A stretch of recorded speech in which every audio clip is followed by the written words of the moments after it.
मैं शिव शंकर सोनी, मेरी firm Soni medicals और सोनी डिस्ट्रीब्यूटर दोनों ही है। और एक में होलसेल का बिज़नेस होता है, एक में रिटेल का काम होता है। Soni medical Lalsot road Poonam taxi के सामने स्थित है। और ऐसे मानो कि बहुत टॉपेस्ट वहाँ पे अच्छी भीड़ रहती है, अच्छा फुटवर्क है लोगों का। उसके अलावा सोनी डिस्ट्रीब्यूटर हमारा मेडिकल मार्केट में है और जनरल आइटम्स का हमारे पास काम है, एजेंसियाँ हैं, उसके अलावा रिटेल का काम भी रहता है। सोनी मेडिकल्स 2010 के आसपास हमने सॉफ्टवेयर चालू किया सिविल सॉफ्टवेयर के नाम से, और काफ़ी अच्छा रन कर रहा है, उसमें हमको कोई परेशानी नहीं आती है। होलसेल का बिज़नेस हमने 2004 में स्थापित किया था और 2006 में हमने सिविल सॉफ्टवेयर को परचेज़ किया, और तब से लेकर आज तक हमें कोई परेशानी नहीं है, खूब अच्छा चल रहा है। जब जब नए नए अमेंडमेंट आए, इन्होंने हमको टाइम पे करके दिया, और आज बहुत अच्छा लग रहा है सॉफ्टवेयर के साथ में कि हमको बहुत ईजी से सारे काम हम कर पा रहे हैं। इन्वेंट्री जो आती है उसकी कुछ तो बिलिंग आपके सॉफ्टवेयर के थ्रू भी आजकल आपने फैसिलिटी दे रखी है कि बिल को इंपोर्ट करके अपन चढ़ा लेते हैं, वो बहुत अच्छी फैसिलिटी है, उसके थ्रू भी हो जाता है।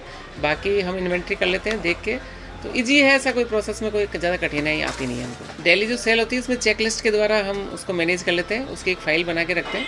जैसे ही हमको शाम होती है वो चेक लिस्ट से हम निकाल लेते हैं कितने क्रेडिट बिल है, कितने कैश बिल है। क्रेडिट बिल को हम देख लेते हैं हमारे फाइल के अंदर क्रेडिट बिल पूरे लगे हुए हैं कि नहीं है। जब स्टाफ बाज़ार में जाता है सप्लाई के लिए, तो उसके बाद में वो रिटर्न आता है, तो उसको चेकलिस्ट से हम क्लियर कर लेते हैं कि कौन से बिल रह गए और कौन से नहीं रहे। उसके बाद में हम अपने कैश बुक से देख लेते हैं, चेकलिस्ट में जो अमाउंट आया हुआ है उसको टैली करके अमाउंट को फिगर को मिला लेते हैं। अभी GST 2.0 जो वर्जन नया सरकार ने दिया, उसमें परेशानियाँ शुरू में बहुत सारी ऐसे लग रहा था कि पता नहीं आगे जाके क्या होगा, लेकिन जब सॉफ्टवेयर ने अपना वर्जन निकाल के दिया तो उसमें 2 मिनट भी नहीं लगी।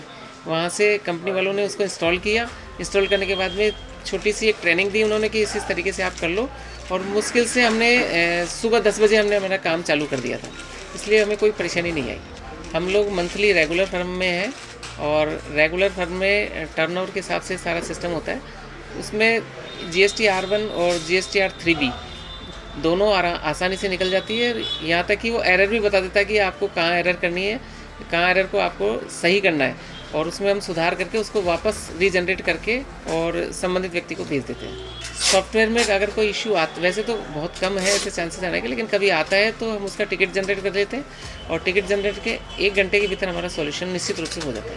सिविल सॉफ्टवेयर फाइनली मैं कहूँ तो बहुत अच्छा है। आज के तारीख में इतना ईजी है कि कोई भी आदमी इसको चला लेता है, हमारा स्टाफ आसानी से इसे काम कर लेता है, कहीं किसी को कोई परेशानी नहीं आती है। और सबसे अच्छी बात है सर्विस की, तो विदिन आधे घंटे 1 घंटे में हमको उसका सॉल्यूशन मिल जाता है।